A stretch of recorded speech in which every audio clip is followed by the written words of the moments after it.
Tarehe 14 mwezi wa 9 wingu lilifunguka, nikaona malaika niliyemtambua na wengine niliwaona Mwenyezi Mungu na Mwalimu Julius Kambarage Nyerere.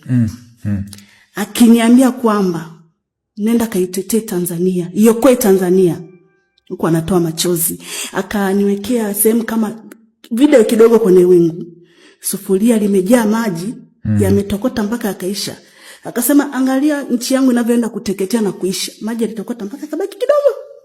Kwa hiyo nimekuchagua. Simama uende ukafanye kazi uliyoambiwa na Baba mbinguni. Nikapiga magoti nikasema nitaenda kufanya hiyo kazi. Nimefika nikaambiwa tayari wameshashusha bendera, kaona takiwa uanze. Nikaanza kupambana katika roho sasa. Na mapambano katika roho ni vita kweli. Napigana kweli live katika ulimwengu wa roho. Ni vita ambavyo nilipigana na wale maadui. Almost nilitumia mwezi mmoja pambana nao. Lakini namshukuru Mwenyezi Mungu kwa nguvu zote na jitihada alizonipa na mamlaka. Alisema nimekupa mamlaka ya kupigana duniani na katika ulimwengu wa roho ni mpambanaji. Nitakusimamia. Na kipindi hiko chote wewe ulikuwa umelala kwa hiyo.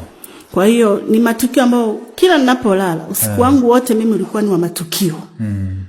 Usiku wa matukio. Unaendelea, yani naendelea tu, inakuwa inaendelea mchana. Mchana nikilala napata taarifa ambayo natakiwa nifanye nini. Niombe vitu gani, napewa vitu ambavyo vya kuomba.